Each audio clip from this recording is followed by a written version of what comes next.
علماء کی کمی کوئی نہیں ہے، نہ مدارس کی کمی ہے، لیکن رجال کوئی نہیں ہے۔ وہ لوگ وہ نوجوان جو اللہ کے سامنے کھڑے ہوں تو اللہ بھی کہے خدا بندے سے خود پوچھے بتا تیری رضا کیا ہے، میرا بندہ بول کیا چاہتا ہے۔ فتوحات ہو گئی، کیسر و کسرا ٹوٹ گئے، خزانے آئے، کسرا کا تخت تاقدیس 140 ہاتھ لمبا، 110 ہاتھ چوڑا، 1 ایکڑ کے قریب، اور اس میں 1000 سونے کے گنبد لگے ہوئے تھے اور 1,40,000 چاندی کی میخیں لگی ہوئی تھی، اور اس کا 2.5 من کا وزنی تاج جو لٹکا ہوتا تھا وہ اس میں سر دے کے بیٹھتا تھا۔ یہ سب مدینے میں آیا ہے۔ تو صحابہ کون 10 مبشرہ مشورہ کرنے لگے، عمر کو اب اپنا طریقہ بدلنا چاہیے، اللہ نے اتنی سہولت دے دی، کوئی خادم رکھے، چھنے ہوئے آٹے کی روٹی کھائے اور کپڑے اچھے پہنے، بڑے بڑے وفود آتے ہیں۔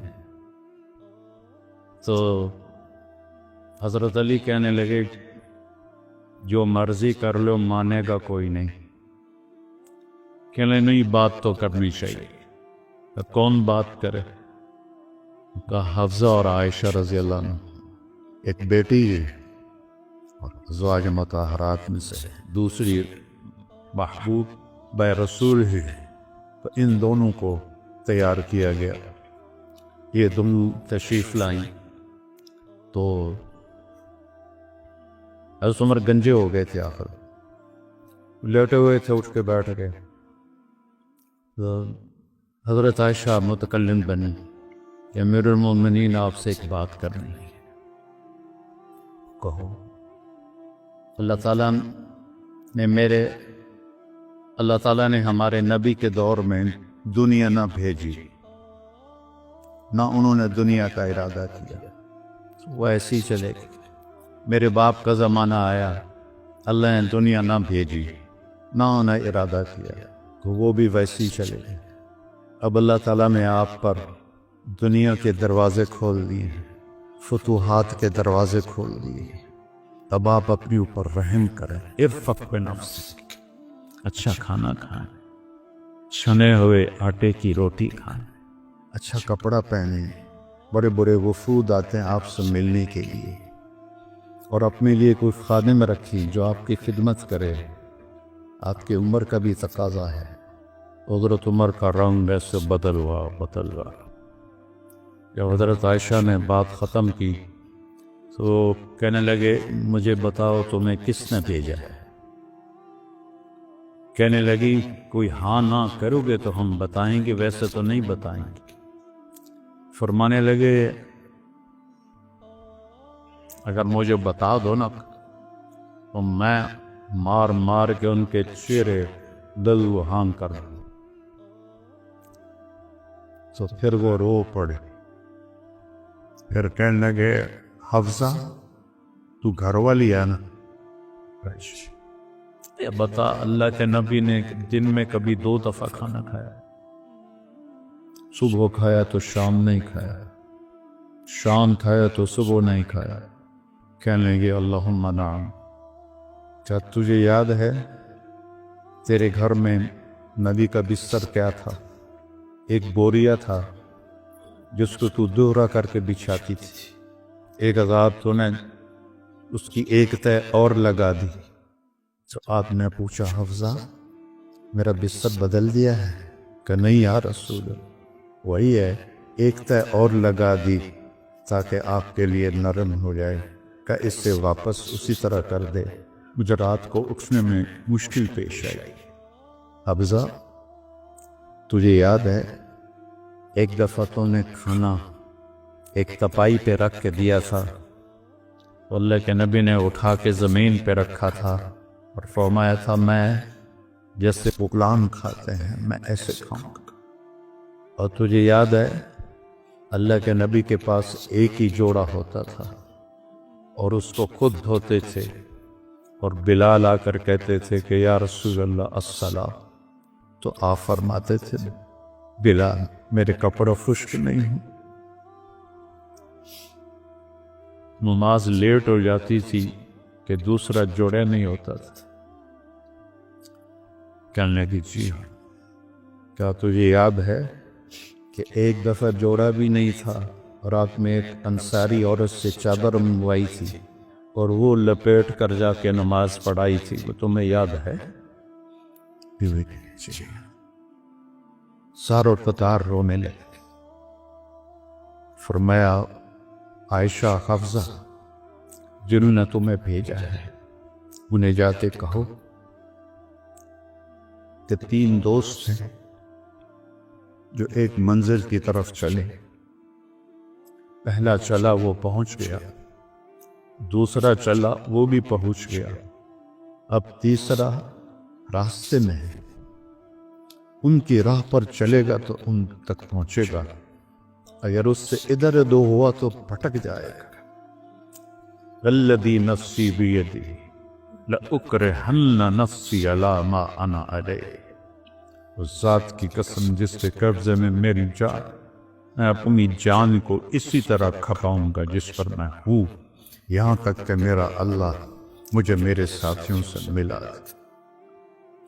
جب خنجر لگا اور امید کوئی نہ رہی بچنے کی تو آپ نے عبداللہ بن عمر کو بلایا اور فرمایا کہ جاؤ اما عائشہ سے کہو کہ عمر امیر المومنین نہ کہنا، اور میں امیر المومنین نہیں ہوں۔ عمر اپنے ساتھیوں کے پڑوس میں عمر کی جگہ چاہتا ہے۔ جب وہ تشریف لے گئے تو حضرت عائشہ بھی رو رہی تھی، انہوں نے یہ روتے ہوئے عرض کیا اماں جان، میرا باپ عمر بن خطاب اپنے ساتھیوں کا پڑوس چاہتا ہے۔ تو حضرت عائشہ پھر رونے لگی کہ یہ جگہ تو میں نے اپنے لیے رکھی ہوئی تھی کہ میں اپنے باپ اور خامند کے ساتھ میری قبر بن جائے، لیکن عمر مجھ سے زیادہ حقدار ہے، مرحبا بہ۔ جب وہ آئے تو ان کو حضرت عمر کو بتایا کہ اجازت ہو گئی۔ کہا نہیں بیٹا، ہو سکتا ہے میرے شرم میں اجازت دی ہو، جب میں مر جاؤں اور میرا جنازہ لے کے دروازے پر پہنچو تو دروازہ پر جنازہ رکھ دینا اور پھر اندر جا کے دوبارہ اجازت لینا، اس وقت اجازت ملے تو اندر لے جانا، ورنہ مجھے بقیع میں دفن کر دے۔ حضرت علی اور حضرت حسن آئے تو گھبراہٹ دیکھی، حضرت علی نے فرمایا موت سے ڈر گئے؟ تو سن نہیں، موت سے نہیں، ما بعد الموت سے ڈر رہا۔ کون ہے؟ لو کان بعدی نبی لکان، بول لکان عمر، کہہ رہا موت نہیں، موت کے بعد سے ڈر رہا۔ تو حضرت علی نے فرمایا نہ ڈرو، میں گواہی دیتا ہوں، میں نے اپنے نبی سے سنا کہ سیدہ قبول اہل الجنت ابو بکر و عمر۔ حضرت عمر کہنے لگے حشر کے دن گواہی دوں؟ فرمائے میں بھی دوں گا، میرا بیٹا حسن بھی دے گا ساتھ۔ وہ تشریف لے گئے، پیچھے موت کے آثار نظر آئے تو ان کا گود میں سر تھا بیٹے عبداللہ بن عمر کی، تو کہنے لگے ضعنی علی الارض، وہ یہ زمین پر ڈال۔ تو ان کا دل نہیں مانا تو ان نے پنڈلی پہ سر رکھ دیا، لگے بھائی تیرا ناس ہو، سنتے نہیں ہو کیا کہہ رہا ہوں، زمین پہ ڈال۔ آپ مسجد میں داخل ہوئے، آپ کے دائیں طرف ابو بکر تھے، بائیں طرف عمر تھے۔ آپ نے فرمایا ہمیں دیکھ رہے ہو؟ صحابہ سے کہا جی، کہا کذا نحشر یوم القیامہ، اس طرح ہم معاشر میں اٹھیں گے کہ میرے دائیں ابو بکر ہوگا اور بائیں میرے عمر ہوگا۔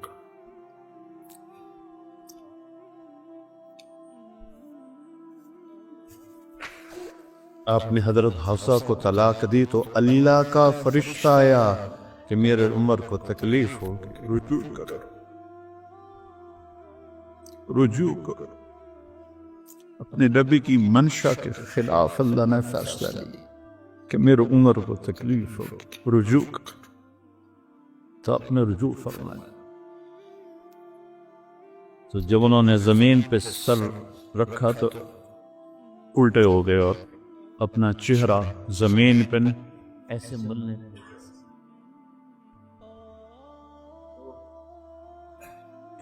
ویل لک ولأمک یا عمر ان لم یغفر لک رب، ویل لک ولأمک یا عمر ان لم یغفر لک رب، ویل لک ولأمک یا عمر ان لم یغفر لک ربک۔